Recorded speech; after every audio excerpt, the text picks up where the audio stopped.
Olá, hoje estamos com a Masterclass agendada.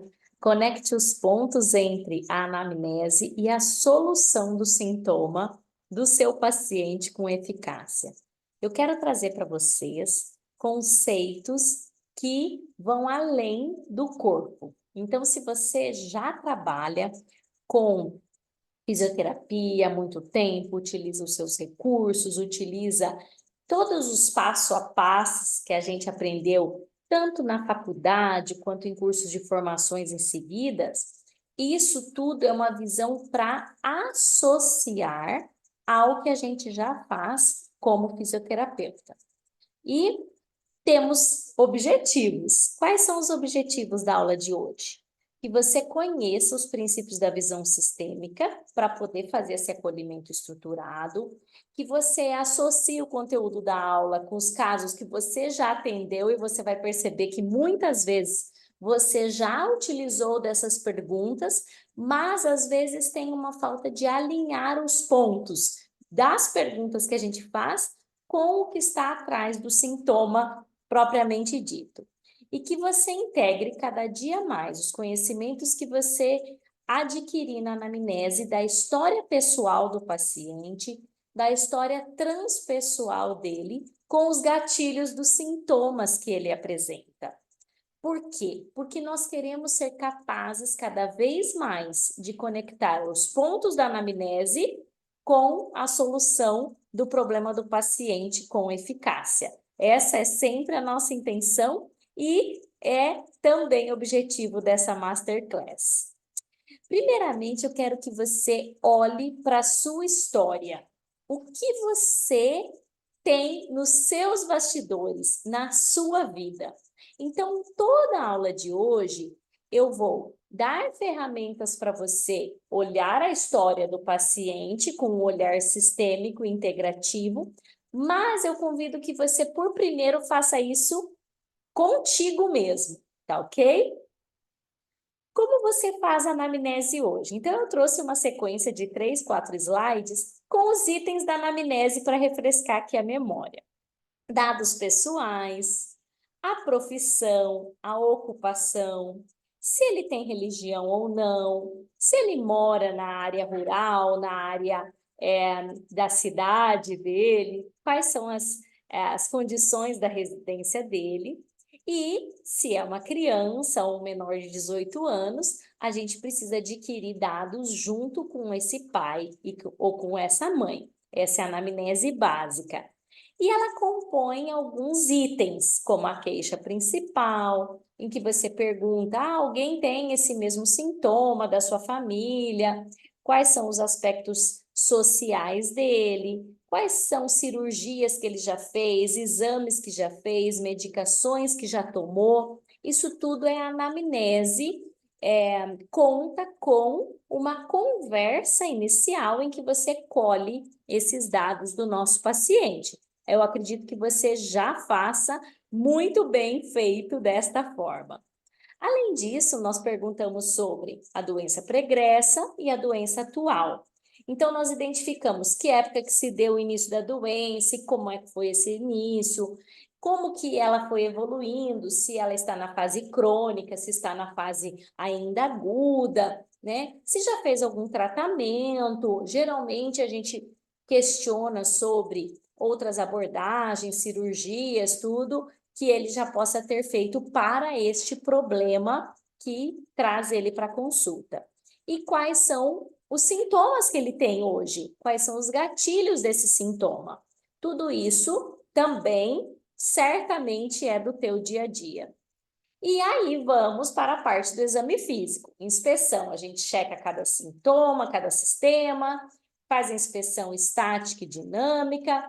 Se é na área mais da respiratória, por exemplo, nós vamos fazer toda a investigação dos pulmões, com percussão, com ausculta. Se é na área mais musculoesquelética, fazemos as palpações, os testes físicos, vemos ADM, vemos como está a estrutura física desse paciente e como estão os sistemas funcionando funcionalmente.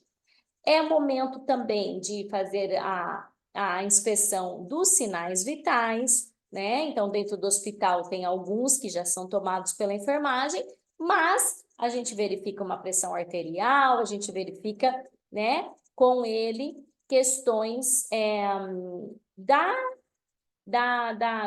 do funcionamento do sistema como um todo. E também, em nível hospitalar, os sintomas da escala de consciência, como é que ele está na escala de Glasgow, ou se ele responde bem. Pacientes idosos, a gente tem inúmeras escalas específicas para a gente fazer bem essa avaliação. Bom, eu também fazia todo esse passo a passo, e qual que é a minha intenção? Não é que nós não façamos mais ele, mas que a gente complemente ele com a anamnese sistêmica, que ela vai olhar além do corpo. Então, o que que acontece? Quando você faz só desta forma, conhecendo a parte física e funcional do nosso paciente, muitas vezes a gente deixa escapar alguns padrões de comportamento do paciente que são essenciais no processo de doença-saúde ou saúde-doença, cujo foco não vai estar mais só no corpo, mas além do corpo. Então, eu comecei, ao longo do tempo, incluir sistematicamente perguntas sobre as relações desse paciente com membros da família, com ele mesmo, com familiares da família de origem e familiares da família atual e descendentes.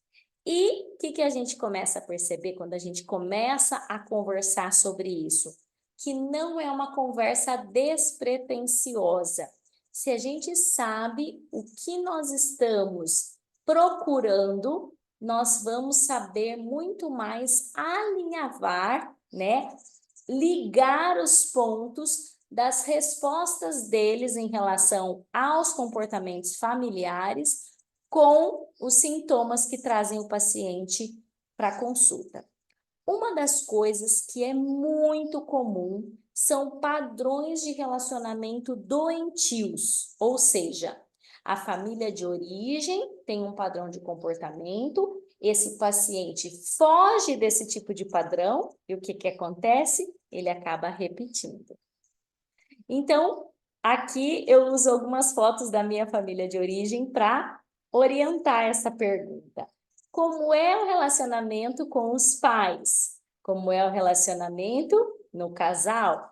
Como é o relacionamento com os filhos? E nós já vamos avançando e vamos ver que tem um sentido da gente perguntar isso tudo, tá bom? Muito bem. Percebe-se que muitas vezes, quando o paciente responde para nós padrões de comportamento da família, era algo que ele nunca tinha parado para correlacionar fatos que estão acontecendo cronologicamente em tempos diferentes, mas que tem a ver com o padrão de comportamento das gerações passadas. E muitas vezes o paciente faz assim, ó, nossa, eu nunca tinha pensado nisso. Está igualzinho. E doutora, eu sempre questionei por que faziam daquele jeito. E isso está acontecendo na minha vida agora.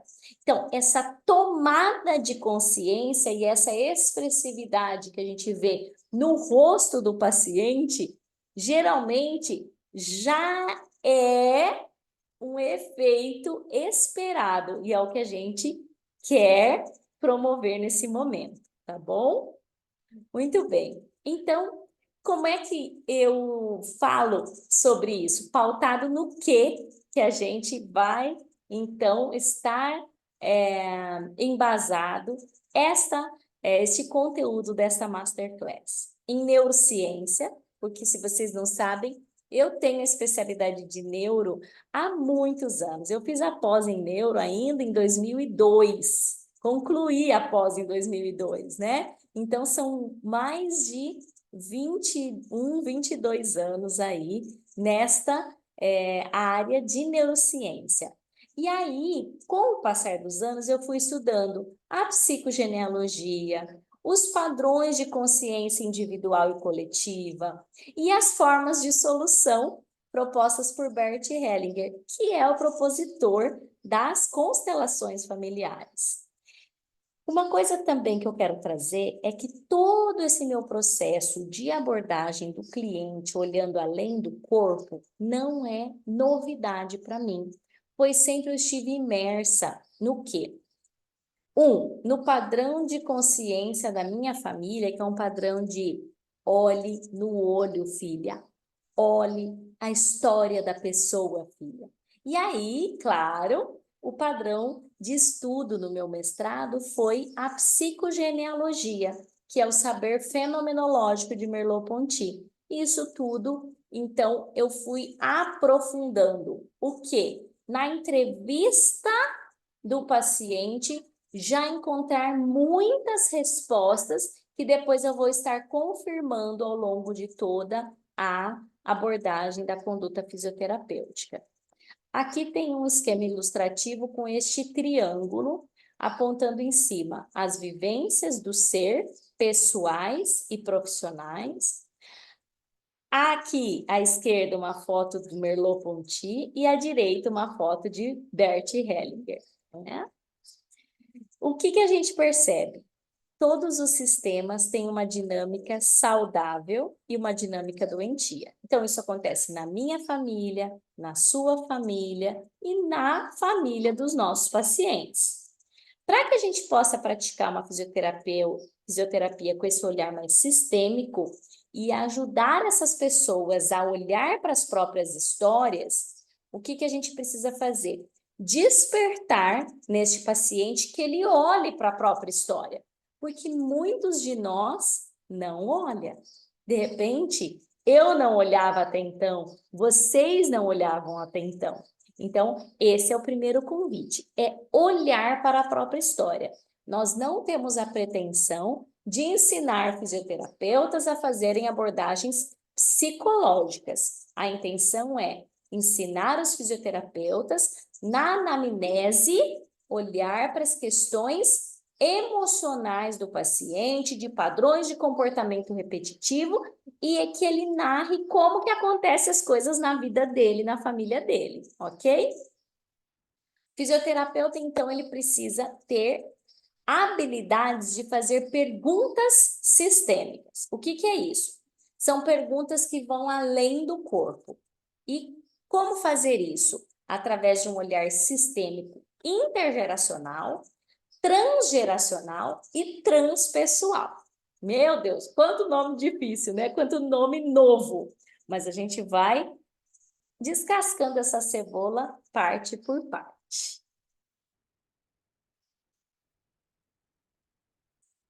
Muito bem, quero dar uma pausa aqui, escutar de vocês um pouquinho o que vocês veem até aqui. Como é que é na sua prática profissional?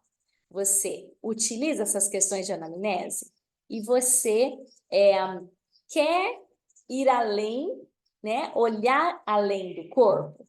Ah, então nós vamos ter recursos para isso. Então, eu quero que você imagine agora quais são os padrões de comportamento que você adota repetidamente da sua família de origem. Então, a primeira questão que eu quero trazer é que você olhe alguns sintomas ou alguns comportamentos que você tem na sua história e correlacione se isso pode ser uma repetição de uma prática comportamental da sua família, ok? E em seguida a gente continua com mais conteúdo. E o fisioterapeuta é aquele que vai, então, fazer as perguntas além do corpo. Então, dando continuidade, eu quero trazer para vocês que quando o paciente reflete em respostas pessoais às perguntas que o fisioterapeuta fez, há uma comprovação de que ele já começa a fazer uma ressignificação dos fatos que aconteceram na sua vida. E isso começa a gente chama de traz luz aos padrões comportamentais que possam estar por trás dos sintomas que ele apresenta. Ou seja, ele pode ter uma dor física, funcional, mas a potencialização dessa dor, aquela dor que vai e volta, que vai e volta, a gente costuma dizer, ela está nos convidando a refletir o que é que está por trás da potencialidade deste sintoma, desta dor. Ou seja, há muitas vezes padrões emocionais pessoais, transpessoais, repetições de comportamento que fazem ativar, que são gatilhos de sintomas que poderiam ser passageiros e que se tornam persistentes na vida do nosso paciente. E isso tem alguma questão transgeracional, ou seja, nós todos vivemos através de uma família, então nós nascemos de um pai e uma mãe, que tem o pai e a mãe, que tem os pais e as mães, então atrás de nós existem os outros familiares que dão luz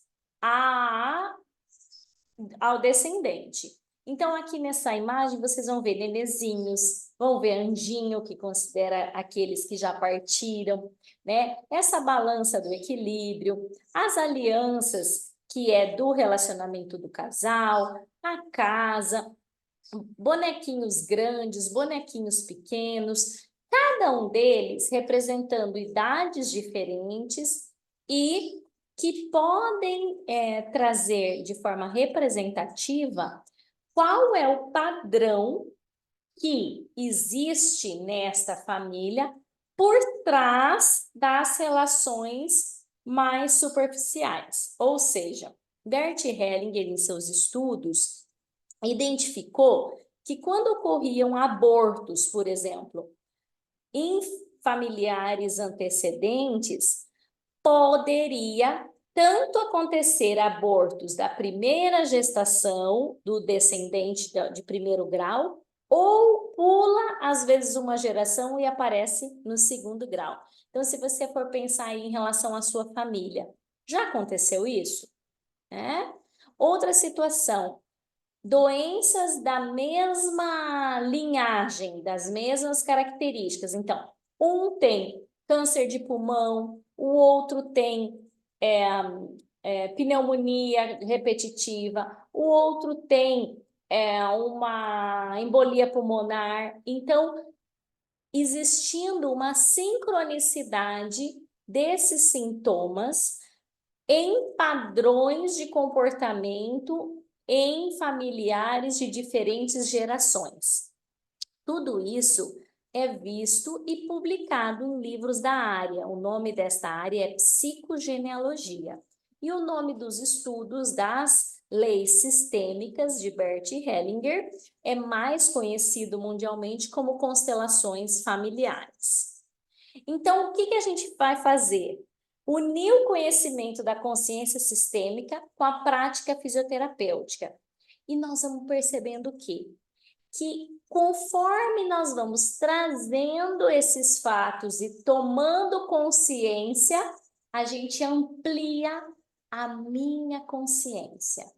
E aí, então, quando eu ressignifico situações, identifico, o que acontece? Muitas vezes eu paro de repetir esses padrões comportamentais que eram invisíveis, que eram não percebidos por mim como um padrão de comportamento e nós não enxergávamos de forma clara o que acontecia na nossa própria história, tá? Então, quando a gente ressignifica isso, reflete acerca disso, há indícios de que vai ser muito mais fácil de não repetir o padrão de comportamento.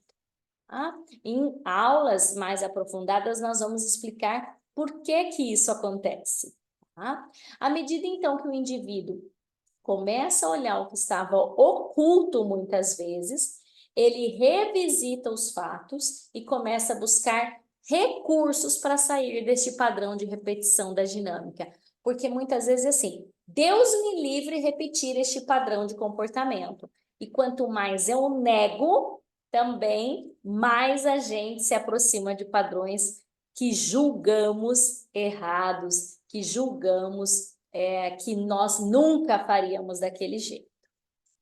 Muitas vezes, nós, fisioterapeutas, a gente já, por estudar um pouquinho, né, de classificação funcional, de ambiência, de comportamento social, de padrões, de como que eu me desenvolvo no ambiente, né, até mesmo a própria classificação internacional de funcionalidade, ela nos dá uma visão muito mais ampla da funcionalidade do sujeito. Porém, o que nós trazemos agora de novidade é o quê? É um olhar sistêmico para além do indivíduo, tá? E o que os pesquisadores estão pesquisando e publicando em grandes centros como a própria APTA?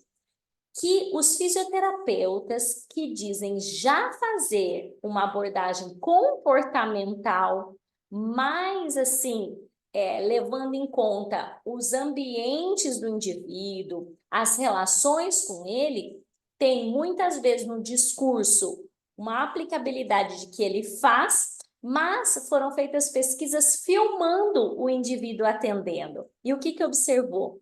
Que poucos de nós fazemos de fato esta abordagem na prática, na correria do dia a dia. E nós, refletindo sobre isso, podemos mudar essa visão para ficar mais enquadrado com o que o novo movimento, agora os novos tempos estão exigindo que nós olhemos de fato para o indivíduo como um todo. Então, aqui está a referência, depois eu passo para vocês também o artigo na íntegra, né? Então, os fisioterapeutas que praticam, será que eles praticam de fato uma medicina comportamental?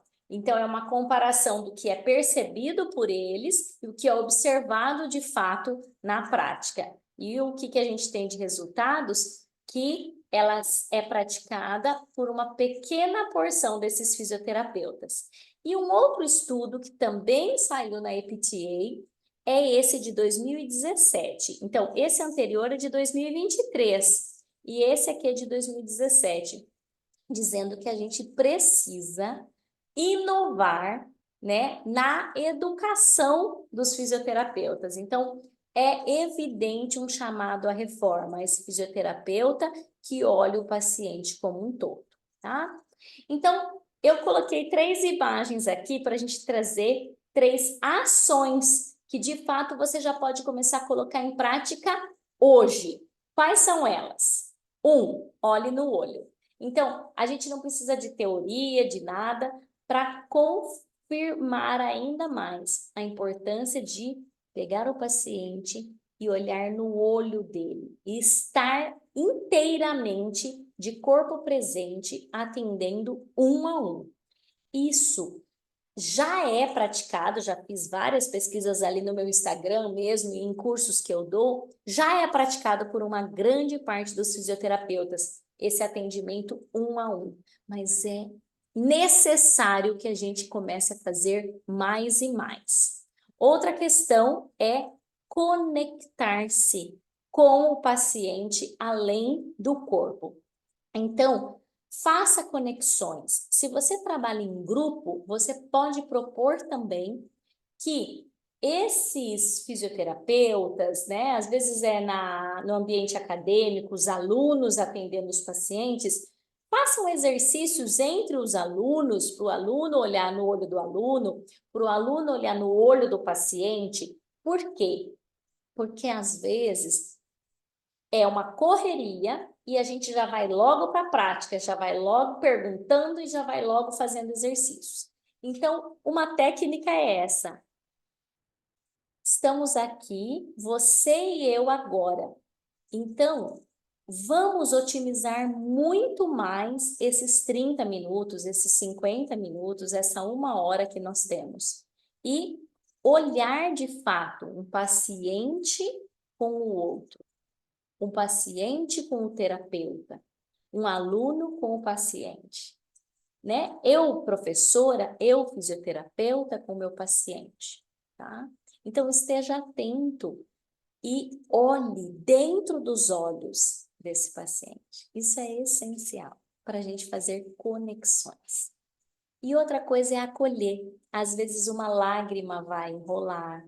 Às vezes essa pessoa vai dizer assim, meu Deus, eu não sei fazer isso. Então, diz assim, tá tudo bem. Eu também não sabia. Eu também estou aprendendo. Tá tudo bem. Então, se a gente quer fazer uma fisioterapia além do corpo, a gente precisa ter ações diferentes dessas do piloto automático. Aqui estão 3 passos para você já começar a usar hoje, tá bom? Então, conectados com esse paciente, tudo o que você perguntar, além do corpo, vai ser para entrelaçar com os conhecimentos dessas 3 leis que eu vou te apresentar agora, tá? Então, primeira coisa, você não vai abandonar tudo que você faz na anamnese da ciência da fisioterapia. Isso é ciência da fisioterapia. O que nós vamos fazendo? Nós vamos agregar novas perspectivas. Raporte. Primeira coisa é acolher esse paciente, fazer o máximo que puder, 1 a 1, olhar nos olhos e acolhê-lo por inteiro. E aí, quando a gente colocar as perguntas, pedir para ele simbolizar alguma coisa da anamnese, isso vai ser para entrelaçar com o conhecimento que vocês vão aprender ao longo dos outros cursos que eu vou trazer, e também vocês podem ter muito mais referências, eu posso passar para vocês, sobre essas 3 leis sistêmicas, tá? Que fazem parte da consciência sistêmicas. Então, o que a gente vai precisar ver? Uma coisa a gente já falou, consciência pessoal e coletiva. Nós estamos vivendo uma experiência individual, pessoal, mas nós temos comportamentos, sentimentos, padrões que muitas vezes, chamados de amor cego, lealdade cega, segue a consciência coletiva. E a gente ainda não conseguiu, quando a gente quer fazer um pouquinho diferente, a gente é chamado a convidar a repetir o padrão transgeracional. Inclusive, padrões que na nossa mente não são conhecidos, mas elas estão no nosso inconsciente, elas foram trazidas junto com a bagagem transgeracionais, que é muito estudado na epigenética, que é um outro capítulo aí que a gente vai precisar ao longo do trabalho daqui por diante estudar também. Então, essas 3 leis, elas servem de base para o paciente começar a tomar a consciência e entender como ele está preso a padrões que se repetem o tempo todo. E é muito comum, já falei para vocês no início da aula, que a gente passe uma vida inteira sem perceber essas correlações de repetições de padrões. Então, quando ele identifica esses padrões, você ajuda ele a identificar, ele pode adotar uma nova postura diante da vida dele. Que leis são essas, Dani? As 3 leis descritas por Bert Hellinger. Depois até Sophie Hellinger, que é a segunda esposa de Bert, vai descrever uma 4ª lei, mas que fica também para uma próxima aula. As 3 leis: pertencimento, equilíbrio e lei da ordem ou hierarquia. Vamos lá, continuando então. A lei da hierarquia, que é a primeira que eu vou trazer para vocês. O que é essa lei da hierarquia? Nós todos fazemos parte de um contexto familiar, de um grupo familiar que vem o pai, a mãe, os avós paternos, os avós maternos, os bisavós paternos, os bisavós maternos. E eu sou pequena diante deles, ou seja, nós não podemos mudar nada do que aconteceu no passado. Nós não podemos mudar comportamento de pai e mãe, nós não podemos mudar o que o vô fez, a avó fez, o que um deveria ter feito e aí a minha vida seria mais fácil, o que o bisavô fez com a bisavó. Tudo isso não tem como o descendente mudar. O que a gente consegue mudar? Reflete aí comigo. Você consegue mudar o quê? De hoje adiante. E você consegue mudar os seus pais de hoje adiante? Não. A gente, fazendo parte da lei da hierarquia, né, olhando para a lei da hierarquia como parte de uma das leis que a gente está imerso e que não tem como negar, nós podemos fazer diferente na minha existência, daqui para frente, não neles. Então, quando a gente olhar um paciente, ele sentou aqui na tua frente e você vai começar a avaliar. Você está olhando para ele está falando, né, o nome, a profissão, o que trabalha, e ali você está fazendo a anamnese. Imagine ele e atrás dele, o pai e a mãe dele. Atrás deles, os avós deles. Vamos até aí, só. Pai, mãe, avô, avó e avô e avó.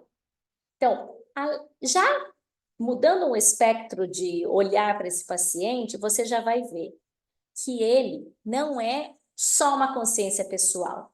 Há um inconsciente coletivo que interfere nas ações dele.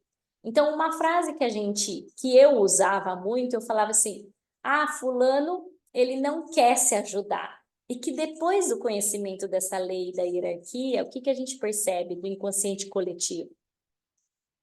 Que ele muitas vezes não é livre para fazer diferente, tá? Então, olhe o teu paciente como um do sistema familiar dele, não como aquele que tudo que você recomendar, ele vai começar a fazer certinho a partir de amanhã, porque você está mandando, certo? Muito bem. Então, o que a gente olha e que compete, né, dentro da lei da hierarquia? Depois eu vou ter um link com todas as perguntinhas assim para facilitar para você. Mas quais são os antecedentes, né, biológicos pessoais e os não biológicos? Quais são os antecedentes transpessoais desse indivíduo? Então a gente pode perguntar: já aconteceu? O teu pai é vivo? O teu pai faleceu? Que idade você tinha? Como que foi a morte da mãe ou a morte do pai? Né? Às vezes você está trabalhando ali com uma pessoa que tem 60 anos e os pais dela, muitas vezes, ela com 60 anos, eles já faleceram, outras vezes não, mas é bastante comum. Fala um pouquinho para mim. Então, fala um pouquinho para mim como é que era essa mãe, como é que é esse pai.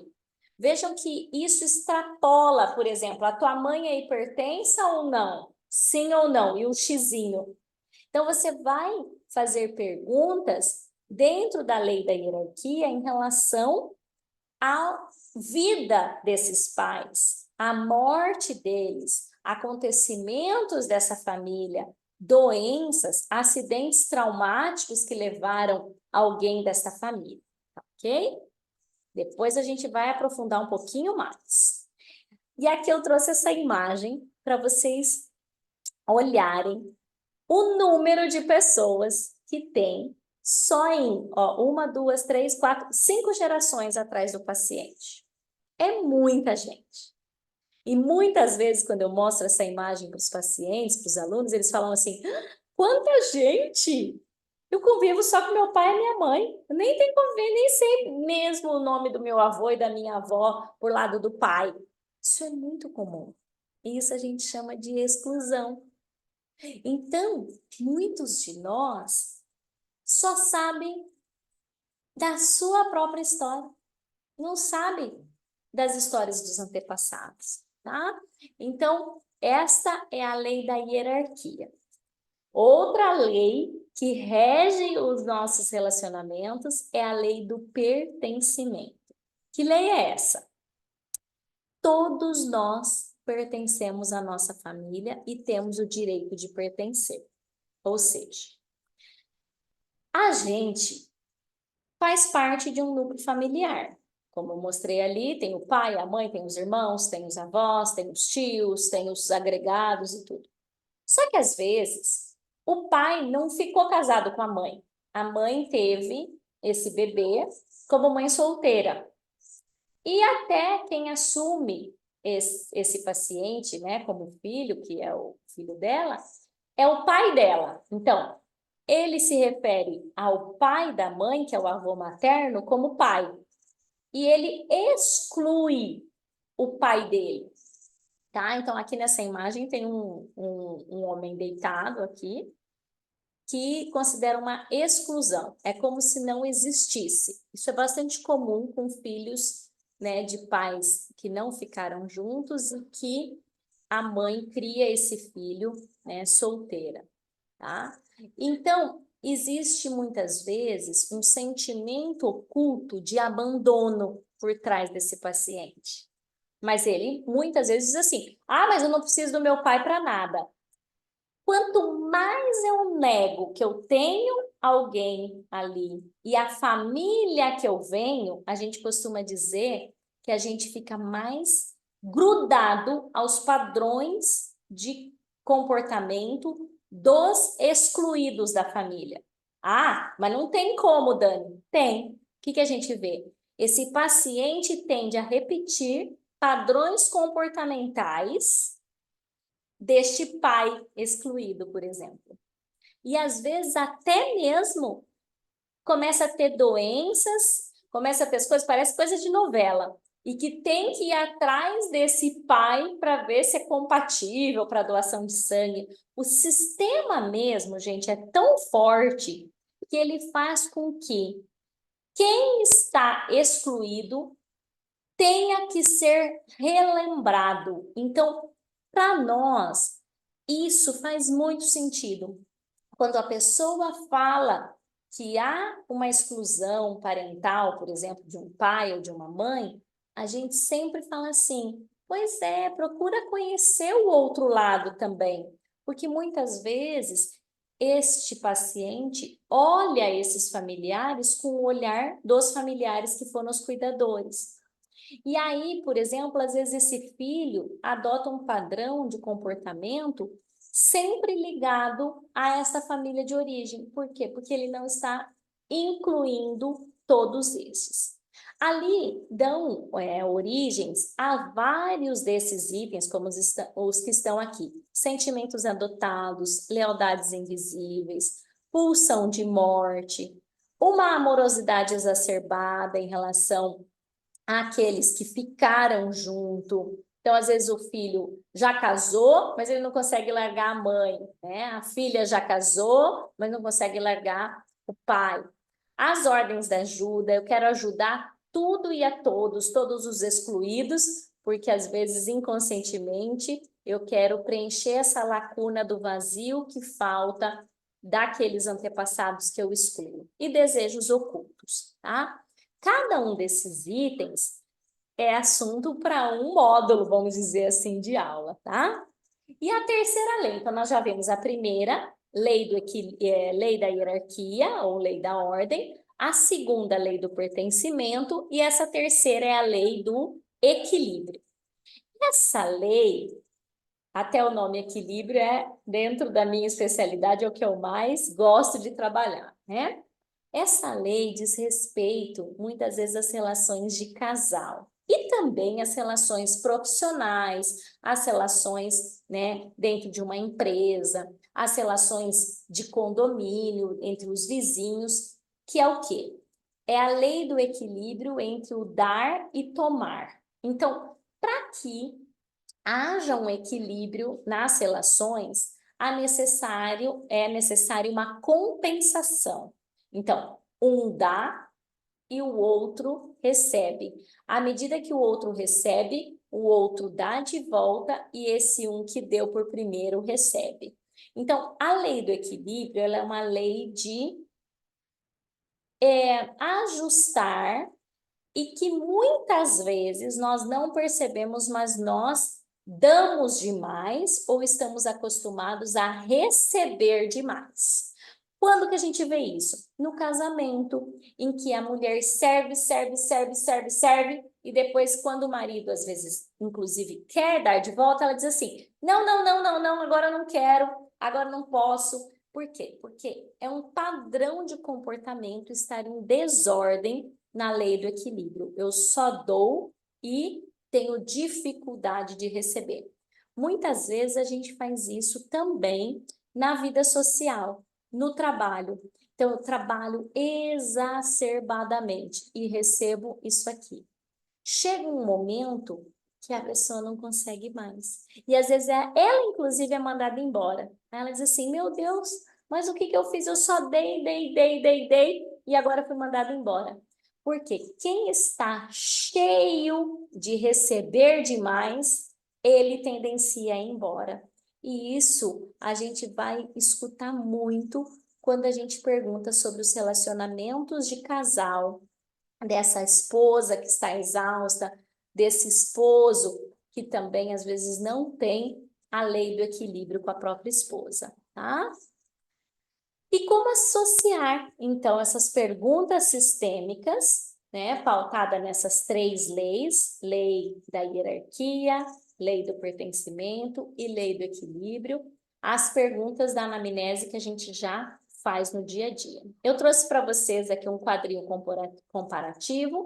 Antes nós já citamos todos os itens da anamnese clássica e agora eu vou citar um pouco mais quais perguntas que a gente pode estar fazendo.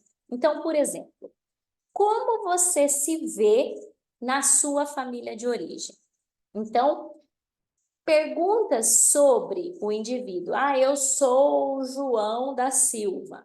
João, como é que é o João aí na família de origem? Na família aí do teu pai, da tua mãe? E esses daí eu nem quero saber, é tudo problema.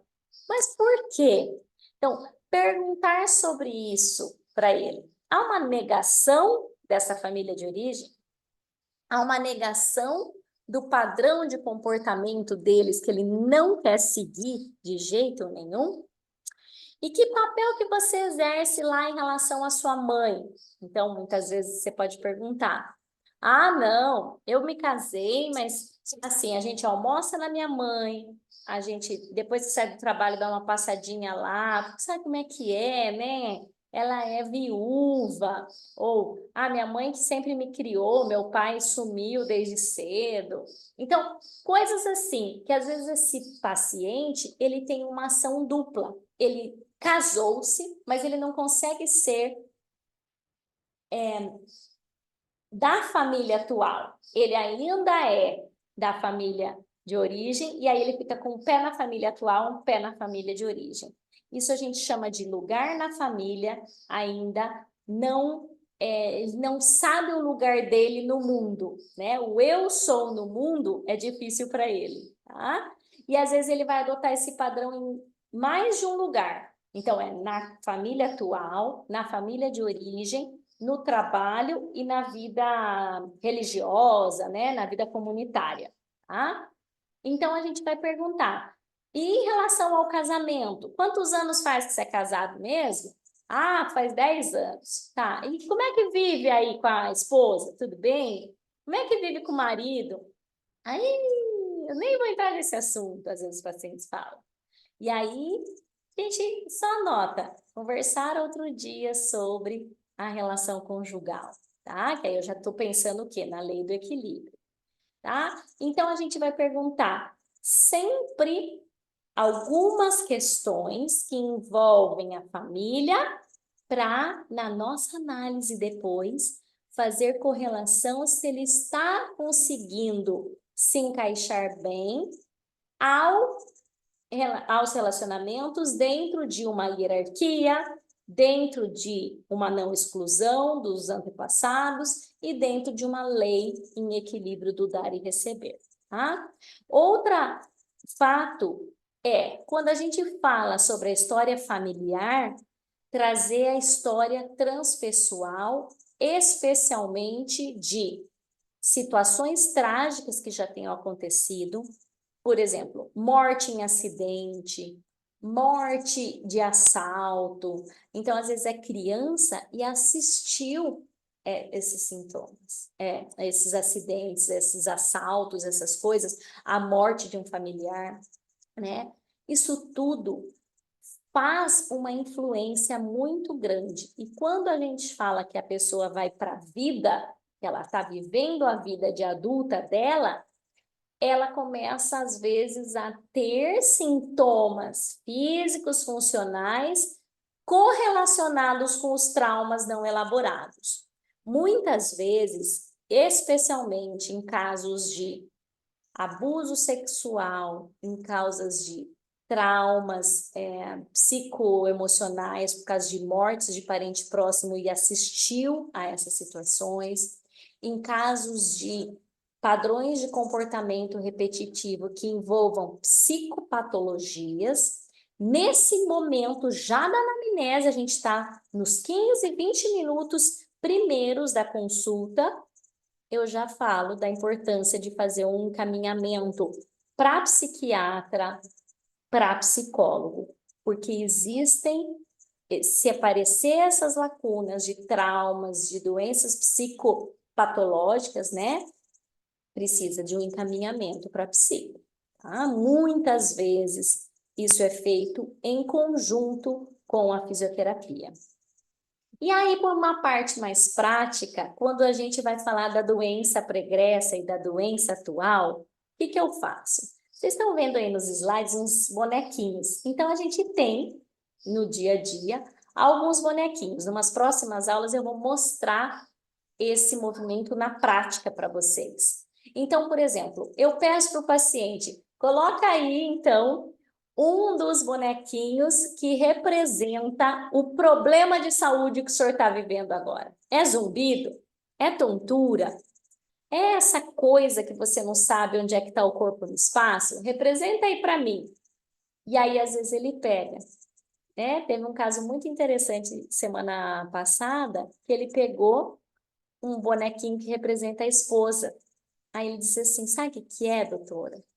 É que a minha esposa morreu. Ela morreu de câncer. E eu vi ela definhando na cama.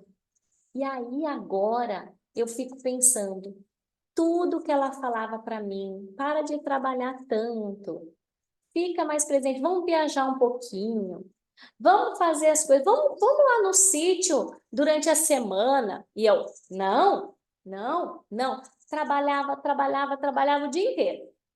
E quando ela ficou doente, doutor, eu vi.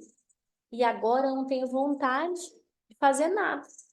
Aí eu tenho ficado muito mais em casa.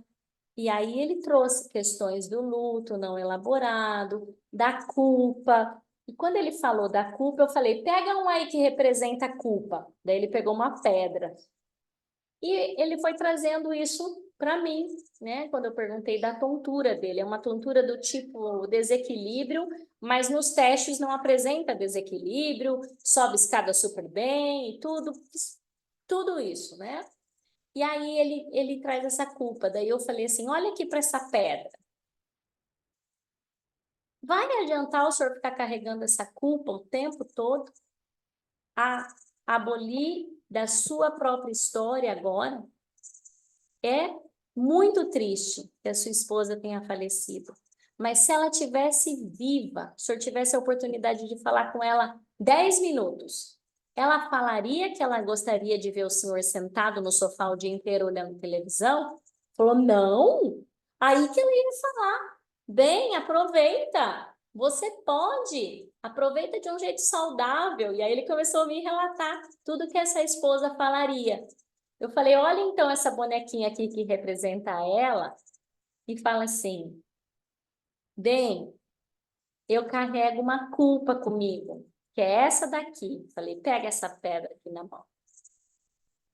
Mas não adianta eu ficar carregando mais, né, doutor? Ele falou. Eu falei, não. Pai, eu falei, olha aqui para isso. Veja com outros olhos. Não precisa carregar. Então, às vezes, esses sentimentos de medo, esses sentimentos de culpa, de tristeza por não ter feito algo, faz com que esse indivíduo se, vamos dizer assim, diante de uma nova situação, ele fala assim, não, agora eu não posso aproveitar a vida porque eu estou com desequilíbrio. E esse desequilíbrio, então, tomar uma proporção muito maior para a vida dele, para as atividades de vida dele, e que por trás do desequilíbrio, ele tem mais o desequilíbrio como uma justificativa para não fazer algo, mas que no fundo ele se sentiria culpado de viver uma vida usufruindo das coisas da vida. Então, ele fica no sintoma. E aí, na verdade, ele está buscando uma solução para o sintoma, e além da solução do sintoma, se ele não trata a causa, que nesse caso ali era a culpa de não ter aproveitado com a esposa e ela ter partido, e ele fica sozinho e ele não se acha no direito de aproveitar, certo? E aí, na ocasião, a filha estava junto. E ela disse assim, Dani do céu, eu nunca tinha parado para pensar nisso. E o pai nunca tinha me falado disso, né? Então, o quão importante é identificar os sentimentos por trás, então com perguntas como essa, e quais são os ganhos que esse paciente está fazendo. Então, qual é o ganho? Eu me puno porque eu não fiz bem feito enquanto a minha esposa estava viva. Esse é um dos exemplos, né? E outra questão também, quando a gente vai para a parte do exame físico, nós vamos identificar, né, como é que é o abdômen desse indivíduo, né, as medidas dele, vamos fazer os testes musculares, vamos identificar se está com força ou não, tudo. E muitas vezes há um padrão de comportamento que é a ausência de prática de autocuidado na história daquela família. Então, aquela família não se cuida, ela não consegue ter um padrão de comportamento de autocuidado. E isso a gente pode perguntar e ir além. Então, não é se só o indivíduo faz atividade física ou não. Como é que era? Seus pais trabalhavam, chegava em casa estressado, jantava, assistia televisão e dormia. Esse é o padrão que ele repete. Mas é mesmo, mas é que eles trabalhavam duro na roça às vezes. E aí ali era uma atividade física. Agora eu só trabalho sentada no escritório. Eu vou ter que complementar com uma atividade física. Mas, nossa, eu nunca tinha parado para pensar. Verdade. Eles nunca fizeram atividade física. Eu nunca vi o meu pai, né, ir para uma academia. Eu nunca vi meu pai e minha mãe falar: olha, tem que fazer atividade física para viver melhor. Então, na hora de eu prescrever uma atividade, né, rotineira para esse paciente, às vezes eu vou ter que usar um adicional. Qual que eu uso, por exemplo? Né? Isso daqui é um plus. Pego o celular do paciente e coloco um alarme para tocar todo dia às 10 horas da manhã. Não é assim que é feito às vezes para tomar medicação? Bota lá para tocar às 10 da manhã para fazer 2 exercíciozinhos de fisioterapia que eu prescrever para ele, tá?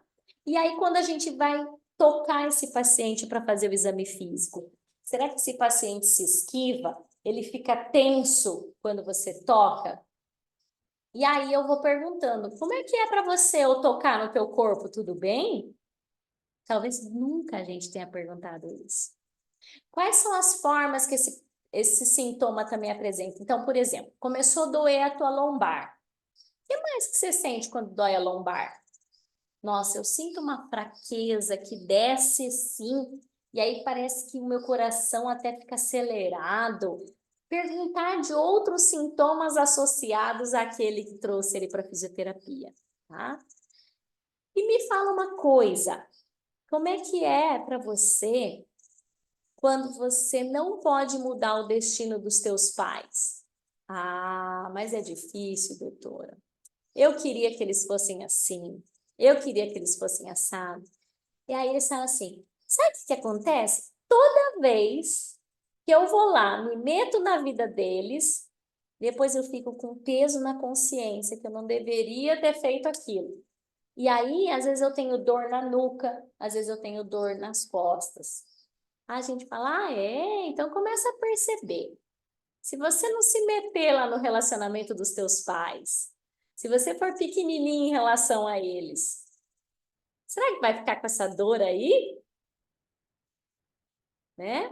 E qual que é a percepção de corpo que ele tem de si mesmo? Então, a gente pergunta de níveis de consciências, a gente faz a ausculta pulmonar, a palpação, toma os sinais vitais. Mas como ele percebe o seu próprio corpo? Ah, às vezes a pessoa é magrinha e ela se percebe gorda. Às vezes a pessoa é linda e se percebe muito feia. Então, pergunte para o paciente, como é que você se percebe? Tá ok? E agora a pergunta para a gente ir encerrando essa masterclass.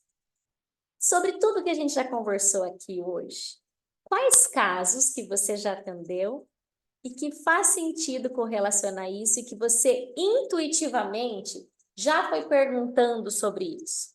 Um pouquinho antes ali daquele intervalinho, eu perguntei para você isso. Você lembrou de algum caso? Você lembra de algum paciente que você começou a perguntar um pouquinho diferente e ele já relaxou ali, já se abriu mais para a sua sessão de fisioterapia, para a sua consulta? E agora que você já viu esses 3 princípios, lei da hierarquia, lei do equilíbrio e lei do pertencimento, né? Faz sentido perguntar essas coisas para você, além das perguntas que você já faz na anamnese?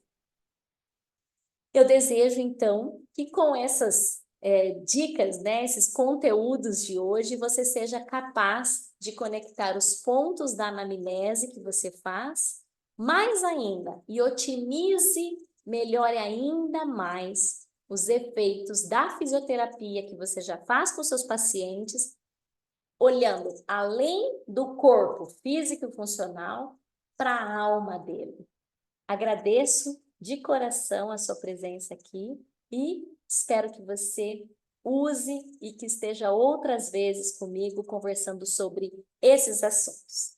Depois me manda uma mensaginha me dizendo aí tudo de feedback, de insights que você teve depois dessa masterclass de hoje.